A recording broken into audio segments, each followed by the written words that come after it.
مش جنبي قاعدين على باب البيت يعني داخلين الارض مقاومين وكأنهم منفلتين عن القانون.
지난 한 주간 이스라엘과 중동 소식입니다.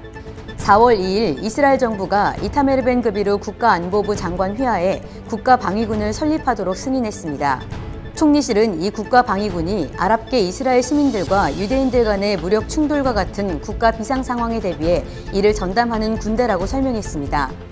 그러나 일각에서는 경호대가 벤 그비르 장관의 사병 조직이 되어 서한지구 정착촌 운동가들을 지원하거나 아랍계 이스라엘인들을 탄압하는 용도로 쓰일 수도 있다는 우려가 제기되고 있습니다. 4월 3일 주요 산유국 협의체인 오펙 플러스가 대규모 추가 감산을 결정하자 미국이 바람직하지 않다며 이를 비판하고 나섰습니다. 그러나 지난 10월 감산 결정 때 사우디아라비아를 고강도로 규탄했던 것과는 달리 이번에는 사우디를 80년 전략 파트너로 칭하는 등 대응 수위를 조절하는 모습을 보였습니다. 미국은 사우디는 지난 80년간 그랬던 것처럼 여전히 전략적인 파트너라며 우리는 계속 협력해야 할 많은 일들이 있다고 양국 간 전략적 파트너십에 대해 강조했습니다. 4월 5일 이란이 8년 만에 아랍에미리트 주재 대사를 다시 임명하면서 아랍에미리트와의 외교 관계 정상화에 나섰습니다. 이날 이란 외무부는 레자 아메리 국장을 신임 UAE 주재 대사로 임명하면서 이번 대사 임명으로 그간 낮은 수준이었던 양국의 외교가 격상될 것이라고 밝혔습니다. 수니파 종주국인 사우디의 단교를 계기로 UAE를 비롯한 아랍 국가들은 이란과 외교적 거리를 뒀으나 지난달 양국의 외교 관계가 재개되면서 관계 복원의 물결이 급물살을 타고 있습니다. 같은 날 6월절을 하루 앞두고 400여 명의 무슬림들이 화염병과 막대기를 준비해 아라크사 사원을 점령하자 이스라엘군이 강경 대응에 나섰습니다. 이스라엘군은 아라크사를 무력 점령하고 있는 팔레스타인 무슬림에 대해 요르단의 협조를 요청하고 대화를 시도했지만 이에 실패하자 폭력 진압에 나섰습니다. 이날 밤 이스라엘군에 대응하여 가자지구에서는 7발의 미사일이 이스라엘 남부로 날아왔고 다음 날인 6일에는 레바논에서 로켓 34발이 날아와 이스라엘 시민 3명이 경상을 입었습니다.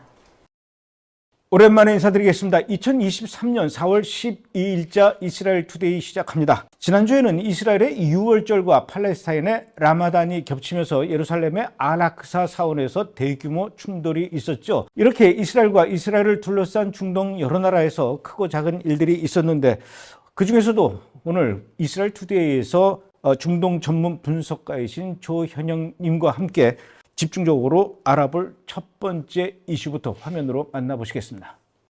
베냐민 네타냐후 총리가 강력하게 추진해온 사법개혁의 입법 절차를 연기하기로 했다고 발표했습니다. 네타냐후 총리는 이날 대국민 연설을 통해 국민 분열을 방지하고 폭넓은 합의를 이뤄내기 위해 2, 3차 독회는 연기하기로 했다며 이번 결정이 내전을 피하는 기회라고 강조했습니다. 현지 전문가들은 이스라엘 예비군들의 동요로 인해 국방장관이 사법개혁 중단을 공개적으로 촉구한 것이 이번 총리의 결심에 영향을 준 것으로 분석했는데요. 네타냐후 총리가 국방장관을 해임하기로 한 소식이 알려지자 노동계 총파업까지 가세해 이스라엘 필수 시설이 마비됐고 이에 총리는 입법 연기를 선언하며 한 발짝 물러서게 됐습니다. 일단 베냐민 네타냐후가 한 발 물러선 것 같아요. 일단은 뭐 일시 중단이라고 말은 하지만 이런 결정을 내리게 된 배경은 아무래도 국방장관의 항명 사태, 이것이 가장 큰 이유가 아닐까 싶은데 어떻습니까? 예, 그 결론부터 말하자면 지난 그 갈란트 장관은 3월 25일 성명을 통해서 사법개혁 입법이 국가안보상의 위협이다라고 이제 국회 심의를 중단할 것을 공개적으로 촉구했죠. 그래서 이에 이제 네타냐후 총리는 이제 구두경질을 했고요. 그게 이제 구두경질이 소식이 전해지자 이제 이른바 반대 진영에서 이제 산불처럼 이제 보물토듯이 이스라엘 최대 노조, 의사연합 등 총파업을 선언했습니다. 총파업을 선언하다 보니까 국가기능 마비 사태를 직면하다 보니 이제 네타냐후 총리가 이른바 전략적 후퇴라는 이름으로 사법개혁 연기를 일단락되었죠.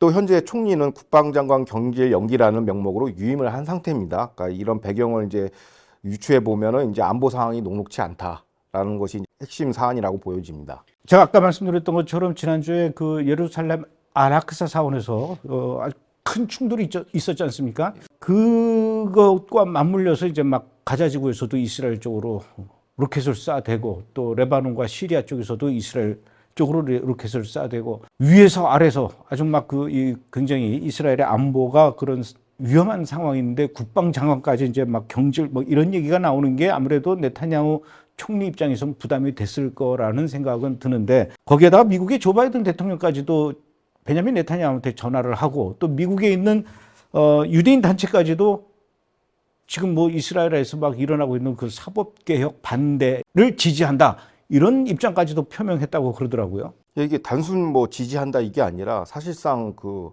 운동 자금을 대고 있죠. 오호. 그 이른바 그 제이스트리트 소속의 그 뉴 이스라엘 펀드라고 해서 사실상 집회 시위를 하려면 동원 인력, 뭐 앰프 이런 거에 기자재들이 많이 들어가거든요. 근데 그거에 대한 실질적인 이제 재정 지원을 하고 있고요. 이거는 지난번 방송에서 언급해드렸지만 미 국무부의 사법개혁 반대도 마찬가지 자금 지원을 하고 있습니다. 양쪽에서 들어가는 거죠. 그리고 이제 말씀하신 것처럼 지난 3월 26일 일요일인데 불구하고 이제 NSC 그 대변인 명의로 이제 성명을 발표해서 사법개혁을 이제 좀 중단해라라고 얘기했고 바이든 대통령과의 통화에서 네타냐후 총리한테 좀 자제할 것을 이제 여러 가지 우려 표명을 했지요. 그런 측면도 있지만 또 미국 현지 매체를 보면은 이 이슈에 대해서 바이든은 네타냐후를 이제 이른바 이제 외교 용어로 퍼소나 non grata라고 입국 금지를 하고 있습니다. 내용적으로. 그러니까 자꾸 만나달라고 하는데 네타냐후가 지금 출범 100일이지 않습니까? 그래서 이제 이란 핵 문제 등 여러 가지 현안 이슈를 논의하려고 방문하려고 하는데 못 오게 하고 있어요. 그러다 보니까 이제 이번 사태는 이제 내정 간섭 수준을 넘어서 이제 네타냐후 실각 공작이 아니라는 그런 분석 대목도 있습니다. 그래서 일단은 베냐민 네타냐후 입장에서도 일단 그렇게 발표했어요. 일시 중단이라고 이렇게 이야기는 했는데 네타냐후 총리 입장에서 이것을 상황을 봐가면서 다시 추진할까요? 아니면 이대로 그냥 포기하고 주저앉게 될까요? 그러니까 일부 이제 리쿨당 의원들 사이에서 이제 간헐적으로 이제 중단이 아니라 뭐 일종의 뭐 숨고르기다라고 얘기를 하지만은 사실상 포기라고 봐야죠. 왜냐하면은 그 채널 14 같은 이제 보수 매체 및 보수 지식인들의 그 여론 동향을 보면은 그냥 약간 깨끗이 승복하는 분위기예요. 전술적 후퇴라고 하면서 단순히 이제 집권당 다수당 입법 절차를 민주적 정통성만 가지고 개혁을 할 수 없다라는 컨센서스가 모여진 것 같아요. 우파 진영 안에서도. 그게 뭐냐면 이제 이른바 기층 세력이라고 하죠. 이제 군, 언론, 노조, 학계, 금융, 뭐 빅텍, 보건의료, 경찰 전 분야에서 우익 네타냐후 내각을 완전 포위한 상태에서는 우파 개혁이 불가능하다라는 걸 이번에 깨달은 것 같아요. 그러니까 어떻게 보면 진보 진영 입장에서 기층 혁명이 성공한 것이고 우익 시민단체도에서 앞설관 여러 공적 기구들을 이제 다시 재탄환해서 장기 진지전을 이제 펼쳐보자라고 주장을 하고 있습니다. 그러니까 단순히 이제 투표로 당선된 집권 세력으로는 부족하고 그거를 뒷받침하는 단단한 장외 시민 세력이 있어야 진정한 이제 보수 개혁을 할 수 있다라고 지금 이제 깨달은 것 같아요. 그래서 이제 결론적으로 말씀드리자면 우파 정권의 집권은 필요 조건이지 우파 개혁의 충분 조건은 될 수 없다라는 어떤 그런 이제 합의가 이루어진 것 같습니다. 그래서 고로 결론적으로 길게 말씀드렸지만은 사실상 포기라고 봐야 되는 게 맞는 것 같습니다. 제가 그 사법개혁 반대 집회하는 한참 그게 일어날 때 제가 그 자리에 있었지 않습니까?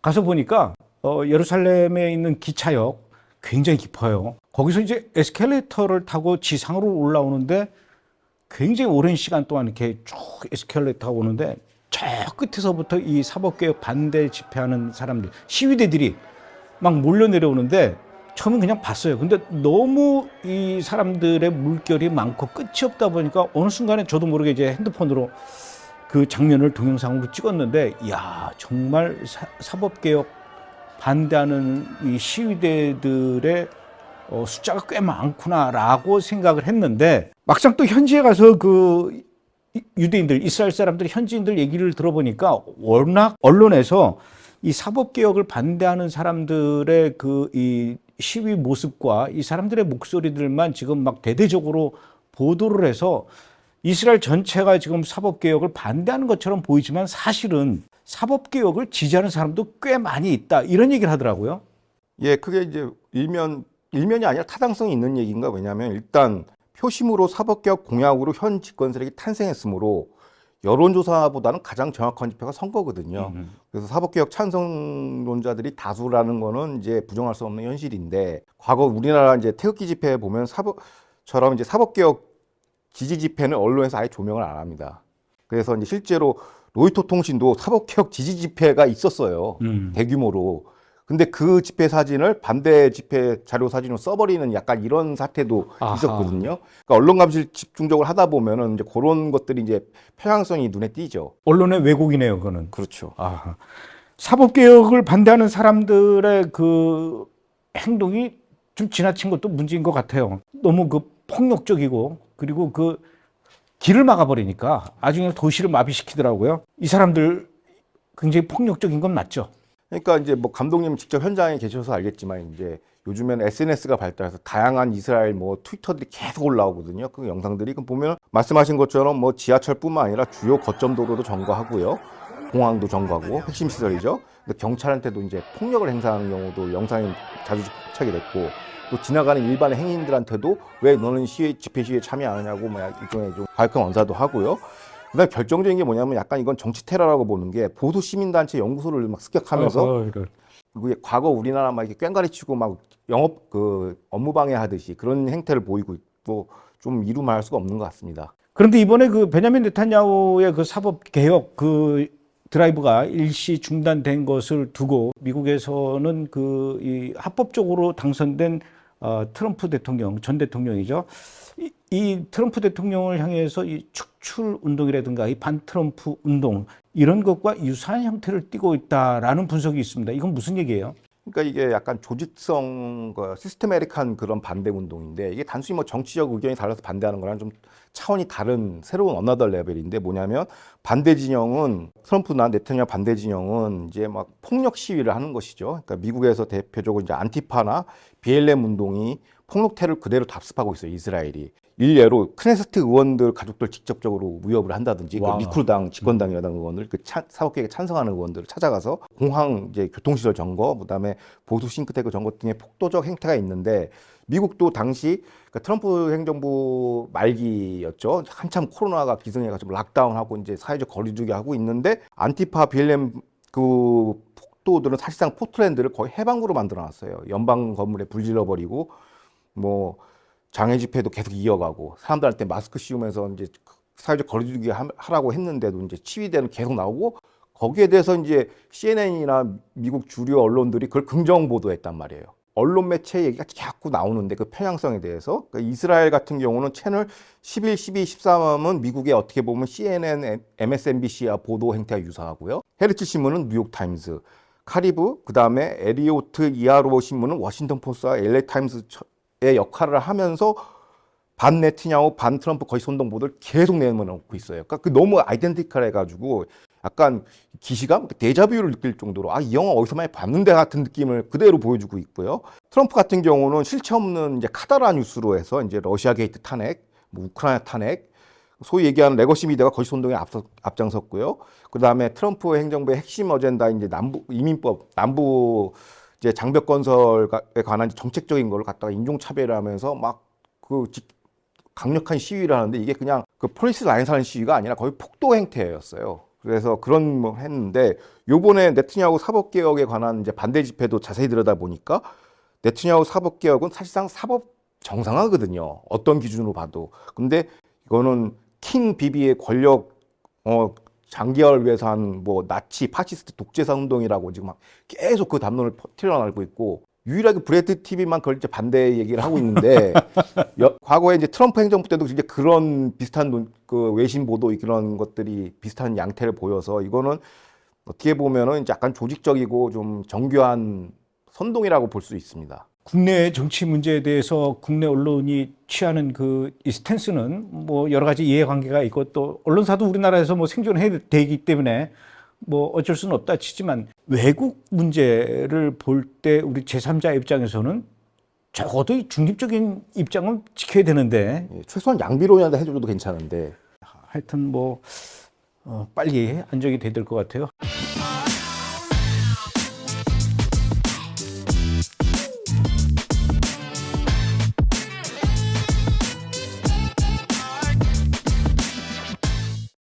자, 이제 두 번째 분석해 볼 이슈 또 화면으로 알아보겠습니다.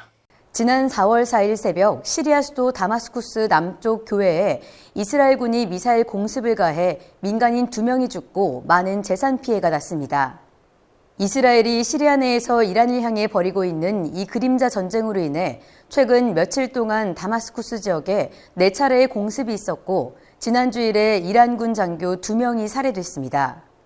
현재 언론은 이번에 폭격된 지역인 알다바 드론 기지가 헤즈볼라에 의해 운용되고 있으며 이번 시리아 폭격은 헤즈볼라를 겨냥한 안보 조치라고 풀이했습니다.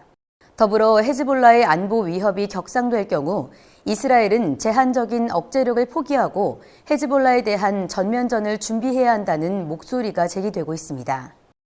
원래 헤즈볼라는 레바논에서 활동하는 이 무장 세력 아닙니까? 그런데 이제는 레바논이 아니라 시리아까지도 그 활동 영역을 넓힌 것 같아요. 예, 근데 최근에 그 배경이 이제 그런 의심이라기보다 의구심을 갖게 된 배경이 뭐냐면 최근 일주일 상간에 이스라엘이 4차례나 공습을 했어요. 그러니까 공습 타임이 간격이 굉장히 좁혀지는 거고 보통 이런 공습을 하다 보면 이제 비밀 작전이다 보니까 이제 IDF는 공식적으로 부인하든지 사실상 밝히지는 않아요. NCND를 유지하고 있는데 굉장히 빠르게 시인을 했어요. 그 안보 당국자들이 우리가 했다. 그렇죠. 그리고 구체적인 내용도 하고 보통 한 2-3달 지나가서 한번 시리아 폭격에 관한 뉴스는 항상 텀이 한 최소 2주, 3주가 있거든요. 근데 즉각적으로 보도가 나왔어요. 반복되는 얘기지만 국방장관의 유임 건도 이게 종합해 보면은 이 특이상이 발생한 건 맞습니다. 그런데 그 특이상이 뭐냐? 그 말씀하신 것처럼 헤즈볼라가 본거지를 레바논이 아닌 시리아로 옮겨서 시리아 구체적으로 얘기하면 알다바 드론 기지에서 이제 드론을 띄우고 이제 여러 가지 공격을 한 거죠. 그 최근에 나온 그 요격한 미확인 물체가 이제 드론인데 그게 이제 이스라엘 영공으로 들어온 것이죠. 그거를 이제 정보 당국이 이제 즉각적으로 발표를 했습니다. 그러면 이제 여기서 이제 궁금증이 그러면 왜 근거지를 레바논이 아닌 시리아에서 전초 기지를 운영하느냐 헤즈볼라가 그에 관해서는 이제 지난 2006년에 2차 레바논 전쟁이 있지 않습니까? 그 이후에 이제 상황이 이제 약간 이스라엘이 남부 레바논에서 철수하면서 이제 약간 어떻게 보면은 긴장감이 있지만 고요한 그래도 적대적 평화가 유지는 됐거든요. 고요함 속에서. 근데 그러다 보니까 헤즈볼라 입장에서 국제사회의 비판을 피하면서 그러니까 레바논 경제했는데 왜 무력 도발하냐. 그래서 레바논에서 하는 것보다는 시리아로 옮겨서 이걸 이제 추진하려고 했던 것이죠. 그러니까 외교적 시비가 비교적 없고 기존 분쟁 당사국인 시리아에서도 이스라엘 공격을 시도하는 것 같습니다. 그래서 시리아 전초 기지를 이제 다양하게 활용하는 것이죠. 그런데 이스라엘이 그 시리아에 있는 헤즈볼라를 향해서 공격한 것을 두고 이것은 이란을 향해서 벌이는 그림자 전쟁이다 이런 얘기가 있어요. 이건 무슨 얘기입니까? 그러니까 일단은 이제 헤즈볼라하고 시리아 이제 둘 다 이란 혁명수비대 최정예 쿠드스군이 이제 지휘하는 대리 세력이죠. 그러다 보니까 이제 거기서 여러 가지 작전을 하는데 정규군이 붙어버리면 이거 이제 국제사회로 비화되고 국제법으로 비화되고 좀 약간 책임 소재 문제가 있지 않습니까? 그래서 이제 비정규전 형태로 이제 치르는 거예요. 공식 깃발 없이. 그러니까 이런 걸 전문 용어로 뭐라 하냐면 비트윈 월스, 전쟁과 전쟁 사이라고 이스라엘 정보 당국자들은 표현하고 있는데, 그러니까 이런 것들을 이제 그림자 전쟁을 분류하는 것이죠. 그러니까 외교적 분쟁을 피한다는 건 그냥 부인할 수가 있거든요. 우리 안 했는데, 그러니까 뭐 다 한 거 알죠. 근데 국제법상 문제 안 되게 피해가는 이제 거고, 이스라엘도 여기에 대해서 일종의 코버트 액션으로 비밀 작전으로 분류해서 공습을 하는 겁니다. 그러면 앞으로 이스라엘도 비밀 작전, 그림자 전쟁 계속 뭐 유지해 나갈 수도 있다는 얘기네요. 그렇죠. 와, 이번에 그 이스라엘이 시리아를 폭격한 이유가 지난 3월에 헤즈볼라 공작원이 이스라엘 쪽으로 넘어와서 우리도 여러 번 갔었어요. 저도 무기또 지역에 와가지고 폭탄을 설치하다가 사살된 사건이 있었다라고 하는데 그 사건의 일종의 이스라엘의 보복 공격이다. 이런 분석이 있습니다. 간헐적인 침투는 이렇게 뜸했어요. 이 지역이 워낙 약간 좀 공포의 균형이라고 약간 약간 긴장감 속에서 평화가 있었는데 다른 그러니까 서한지구나 가자지구에 비해서 조금 약간 안정화된 지역으로 분류됐거든요. 근데 여기서 말씀하신 그 무기또 보록 분기점에서 이제 시한폭탄을 이제 설치하고 나갔단 말이에요. 이거는 엄청 우리로 치면 38년 수단이 뚫린 거예요. 그러니까 무장공비가 들어와서 자유로에다가 폭탄 설치하고 나간 거거든요. 그러니까 이거는 뭐 안보 구멍이라고 볼 수밖에 없고 이 사태의 심각성을 이제 이스라엘 정부는 어떻게 보냐면 네타냐후 총리도 독일 방문 일정을 축소하고 비상안보내각을 소집할 정도로 좀 위중한 상태라고 보여집니다. 그러니까 이스라엘 언론에서 주장하는 것처럼 그에 대한 대응 보복이 이제 시리아 그 병창기지 이제 타격이죠. 헤즈볼라 그렇게 해석하는 시각도 있습니다. 제가 예전에 그 무기또 옆으로 지나가다가 그 도로에 뭐 검은 물체가 있었어요. 그래가지고 그 이스라엘 군 쪽에서 왔던 것 같아요. 그래가지고 그 로봇가 가서 이렇게 막 검사하더라고요. 그 장면을 봤는데 유난히 이 무기또 지역을 이렇게 자주 노리는 것 같아요. 그래서 무기또가 아마겟돈의 그 장소 아닙니까? 그런 생각이 들더라고요. 헤즈볼라가 이스라엘에게 분명히 그 위협적인 존재인 거는 사실인데 그런 면에서 이스라엘 입장도 고민이 많을 것 같아요. 앞서 말씀드린 것처럼 2006년에 이제 철군하면서 그러니까 어느 정도 이제 이스라엘 안보 당국도 그렇고 이걸 그냥 공포의 균형으로 그냥 이른바 억제력 혹은 긴장 완화가 이제 어떻게 보면 군사 목표였어요. 근데 이제 일각에서는 이런 목표는 더 이상 유효하지 않다. 왜냐하면 이제 이른바 이란 대리 세력 헤즈볼라 포함해서 이런 세력들이 주변에서 이스라엘 주변국 그다음에 가자지구에서 군사력을 계속 빌드업하고 있단 말입니다. 그러니까 여기서 작전 개념을 억지력, 그러니까 긴장 완화해서 이제 완전 전면전으로 전환해야 된다고 보는 이제 안보 전문가들이 주장하고 있어요. 현재에서. 그 배경이 뭐냐면은 그러니까 이란은 헤즈볼라를 키웠죠. 대리 세력으로. 그리고 헤즈볼라가 레바논을 사실상 통치하고 있고 그러니까 레바논을 통치하는 헤즈볼라는 사실상 이게 레바논 전체를 지하드 전진 기지로 만들고 있어요. 거기서 병참도 하고 글로벌 지하드의 본산이 돼버렸어요. 레바논은 사실상. 그리고 이란과 헤즈볼라는 레바논에 요번에 최근 뉴스에도 나왔지만 하마스 PIJ 그 팔레스타인 그 이슬라믹 지하드라는 새로운 무장 세력이 나타나지 않았습니까? 그들의 프랜차이즈를 가맹적 개업하듯이 열은 거예요. 그러니까 이게 과거처럼 이렇게 뭐 공포의 균형의 그 억지력이 아니라 이제 사방에서 다 공격하는 거예요. 새로운 플레이어들이 계속 나오고 이들의 지원을 받고 그러면 이 정도 되면은 이제 안보 전략을 좀 바꿔야 된다라고 이제 현지 안보 전문가들은 지적하고 있고요. 그러려면 세 가지 옵션이 있습니다. 태세 전환을 완전히 하려면은 헤즈볼라 본진인 베이루트를 섬멸해야 된다. 그 다음에 시리아의 그냥 제한적 공습이 아니라 딥 인커션이라고 깊숙이 들어가서 타격해야 된다. 본진을 다 뒤집어 엎어야 된다는 거고 세 번째 옵션은 뭐냐면 이들의 어떻게 보면 실소유주 종주국인 이란을 직접 겨냥해서 타격해야 된다. 이런 준비할 시점이라고 이제 안보 전문가들은 이제 이런 주문들 내놓고 있죠. 제가 또 그 파우다 드라마 얘기를 안 할 수가 없는데 파우다 드라마를 보면은 팔레스타인 테러 조직이 있지 않습니까? 그 테러 조직의 수장을 이스라엘 정보 당국이 뭐 여러 작전을 통해서 어렵게 수장을 제거를 하면 뭐 사살을 하든지 뭐 체포를 하든지 그러면 그 테러 조직이 소멸되는 게 아니라 그 밑에서 또 그 보복과 복수의 씨앗이 또 자라서 또 대를 이어서 하고 하여튼 끝이 안 나더라고요. 드라마가 보면은. 이스라엘의 안보가 이렇게 여러 가지로 그 시급한 상황에서 뭐 이스라엘에 있는 국방부 장관이 뭐 제 얘기를 들을 리가 없겠지만 국방부 장관이 좀 정치적 싸움에 휘둘리지 말고 이스라엘 국가 안보를 위해서 좀 소신 있게 최선을 다했으면 하는 그런 바람을 갖습니다. 그러니까 감독님이 말씀하신 건 덧붙이자면 이제 테러 세력들이 이제 화수분처럼 계속 올라오지 않습니까? 그러면 이제 이걸 이제 뭐 이른바 전쟁 독트린을 좀 바꿔야 돼요. 근데 요번에 사법개혁으로 갔듯이 국론 분열을 지금 틈타고 이제 외세가 이제 개입한 거거든요. 그러니까 국방장관도 이런 전면전을 결심하려고 하는데 또 미국 바이든의 수족처럼 군부가 흔들리면은 또 이게 영이 안 쓰고 이제 좀 위기가 또 고조될 가능성도 있어서 이제 말씀하신 것처럼 이제 국방장관의 이제 그 중심을 잡는 게 상당히 중요해 보입니다. 소신을 가져야 된다니까요.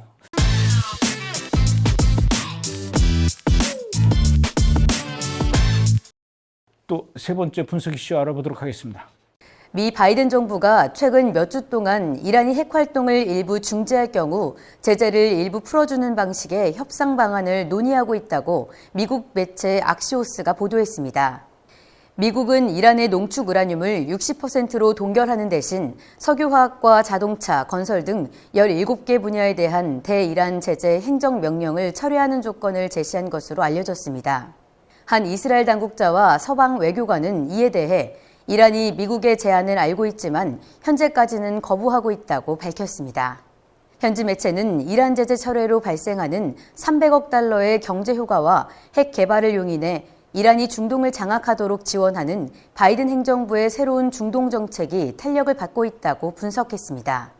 이란과 미국의 분위기가 심상치 않습니다. 이란이 핵 활동을 일부 중지할 경우에 미국이 이란에 대한 그 제재를 풀어준다고 해요. 뭘 어떻게 풀어준다는 겁니까?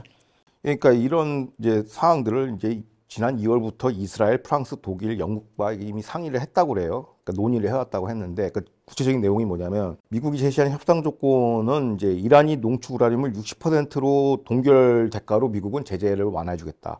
그 제재 완화 분야가 뭐냐면 석유화학, 자동차, 건설, 철강, 알루미늄, 구리, 광산, 섬유, 제조설비, 그 다음에 17개의 금융기관 등의 분야에 대한 대이란 제재를 행정명령을 철회하겠다라고 조건을 냈어요. 근데 이 관련 산업 분야가 다 그 이란 혁명수비대가 운영하는 산하기업들이에요. 그러니까 약간 독재국가의 특징인데 이제 중국 같은 경우도 인민해방군 PLA가 텐센트라는 대기업, 중국 대기업을 지금 실소유주로 운영하고 있거든요. 그러니까 IRGC 자체가 테러 지정단체예요. 미국에서 선정한. 근데 이걸 다 거의 해제해준다는 거는 그거 뭐 마음대로 핵개발하세요라고 지금 어떻게 보면 라이선스를 주는 거나 똑같은 거죠. 조건 자체가. 아니 석유, 화학, 금융, 자동차 다 풀어주는 거네요. 그렇죠.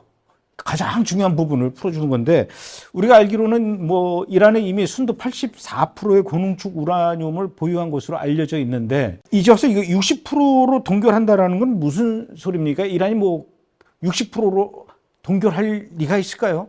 그러니까 언론 보도에 따르면은 이제 84%는 최근 뉴스거든요. 네네. 뭐 작년에 했으니까 60%라고 했는데 그 당시도 84%였겠죠. 근데 명목상으로 60%로 이제 다운그레이드 해달라라고 이제 제안을 한 건데 이게 뭐 이란은 거부할 이게 당연히 안 하죠. 이미 84% 거의 구분응선 왔는데 이걸 뒤로 할 아무런 인센티브가 없죠. 그러니까 당연히 안 하는 걸로 이란은 알고 있고 현지 보도에 따르면 이스라엘은 이 조건에 대해서 반발했고요. 이미 이란도 미국 제안을 거부한 것으로 알려졌습니다. 아니 이란 입장에서는 석유, 화학, 금융, 자동차 이거 다 풀어준다는데도 그거를 포기 안 한다고요? 네, 포기할 필요가 없어요. 왜냐면 지금도 이미 그 제재상의 이제 그런 장부상의 미국 현행법으로 행정명령상으로 제재를 해야 돼요. 근데 바이든 행정부의 특징이 뭐냐면 그 제재안이 있으면 집행을 안 합니다. 그러면 미국의 조 바이든 대통령과 미국 행정부는 지금 현재 정권은 이란이 그 핵무기를 갖는 것을 용인을 하겠다라는 겁니까? 아니면 용인하지 않겠다라는 그 정확하게 어떤 스탠스를 갖고 있는 거예요? 그러니까 요번 이제 악시오스 보도거든요. 이 조건 협상 내용이. 근데 이게 그동안의 이제 대외적인 내러티브는 뭐냐? 미국이 주장하는 내러티브는 JCPO의 그 틀 안에서 이란 핵 문제를 해결하겠다라고 주장을 했어요. 근데 요번 보도가 나오면서 이제 이게 어떻게 보면 페이크라는 거죠. 가짜 가면이 이제 노출이 된 거죠. 그러니까 즉 뭐냐 결론부터 얘기하면 용인하겠다는 거예요. 그러니까 오바마 행정부터 이런 걸 이제 추진해 왔는데 JCPOA는 마치 핵 비확산 조약인 것처럼 모양새를 만들어 놨어요. 근데 그 디테일 내용들을 들여다보면 합법적으로 핵 개발해라는 거예요. 그래서 트럼프가 이걸 엎어버린 거거든요. 그러니까 이번 보도로 이게 거짓말이 드러났는데 그러니까 기존에 우리 뭐 네트냐후나 미국의 보수 이제 안보 전문가들이 이런 걸 지적해 왔는데 이걸 탈 만한 증거가 없었어요. 근데 이번 보도로 완전히 드러난 것이죠. 이런 그 어떤 신경 변화라고 할까, 내러티브 체인지가 어디서 발생하냐면 최근에 이제 미 의회에 증언 축석한 미 합참의장 마일리 합참의장이 뭐라고 발언을 했냐면 이란 핵무기 실전 배치를 막겠다고 했어요. 그러니까 이란 핵 개발 불용이 아니라 실전 배치. 그러니까 영어로 보면은 Field Nuclear Weapon이라고 실전 배치를 막겠다라는 거예요. 무슨 얘기냐? 미국은 이란이 언제든지 핵무기를 개발할 수 있는 단계는 용인하지만 무기에서 실전 배치는 못하게 하겠다. 뭐 이런 얘기거든요. 이걸 저도 외신을 오랫동안 다뤄서 이걸 어떻게 번역을 해야 되는지, 그 전문 군사 용어가 있는 건지 했는데 굉장히 다들 헷갈려해요. 다시 정리하자면, 즉 무기는 개발하되 사용하지 말라 이 얘기거든요. 그럼 용인이라고 봐야죠, 사실상. 제가 요번에 그 이스라엘 가서 그 현지인들 만나서 이제 이란 문제에 대해서 이런저런 얘기를 하다가 들은 얘기인데, 이스라엘은 이란을 향해서 선제 공격을 하긴 해야 되는데 그 기회를 이미 놓쳐버렸다, 이런 얘기를 하더라고요. 아마 그 선제 공격을 하려고 했으면 4년 전이나 5년 전에 했어야 되는데 그 타이밍을 놓쳤다, 이런 얘기를 하더라고요. 그러면 결국은 조 바이든 대통령은 어쨌든 미국과 이란이 앞으로 사이좋게 잘 지내자, 뭐 이런 분위기입니까?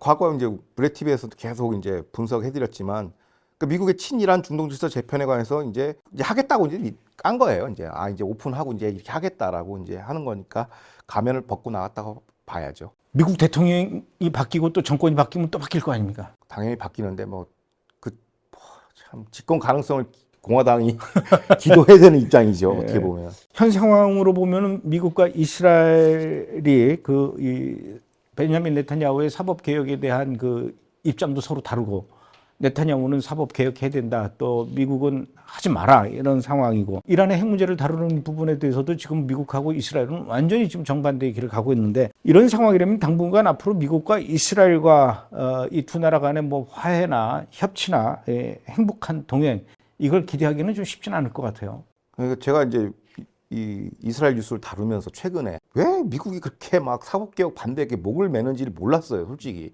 물론 쟁점은 있는데 이게 그 제국 거의 뭐 팍스 아메리카나가 조그만 나라에 사법개혁 좁쌀영검처럼 그것까지 껴드냐, 막 이렇게 해서 이해가 안 갔는데 이제 퍼즐이 맞춰지는 것 같아요. 이제 뭐냐면, 바이든발 이란 중심 신중동 정책의 최대 걸림돌이 이스라엘이고, 이스라엘 안에서도 네타냐후예요. 왜냐하면 과거 베네트, 라피드, 간츠 국방은 미국과 한편입니다. 그러니까 어떻게 보면 좀 심하게 표현하자면은 지금 현재 야권, 과거 집권 세력은 미국의 대리 세력이라고 볼 수 있어요. 그래서 사법 개혁을 통해 가지고 네타냐후 내각을 완전 흔들어 버렸죠, 공격을 해서. 그래서 완전 여기에 대한 자신감으로 이제 바이든이 그냥 대놓고 우리는 친이란 가겠다고 그 언론 보도를 통해서 이제 선언한 거랑 다름없고, 사법 개혁을 하나의 이제 핑계거리라는 거고, 어떻게 보면 바이든이 좀 자신감을 얻은 것 같아요, 이스라엘 핸들할 때. 그 과거 오바마 행정부는 네타냐후한테 좀 심하게 당했거든요. 정치 무대에서 완전 약간 망신살이 뻗쳤는데, 어떻게 보면 바이든 행정부는 네타냐후 방문도 막고 그냥 정치 공작으로 완전 흔들어 버려서 지금 자신감의 표현이라고 보고, 악시오스 보도가 솔직하게 그런 상황을 좀 내포하는 게 아닌가. 그래서 이제 동행은 없고, 이제 네타냐후가 지난번 방송에서 언급해드렸지만 독자 생존의 길을 가야 될 것 같습니다. 미국은 뭐 우리나라까지 감청할 정도인데 이스라엘의 그 사법개혁 이거를 그 뭐 이러쿵저러쿵 말한다고 해서 좁쌀처럼 얘기 그렇게 표현하면 안 될 것 같아요. 워낙 좀 희한한 나라입니다, 미국은. 오늘은 여기까지 하죠. 예, 알겠습니다. 고맙습니다. 수고하셨습니다.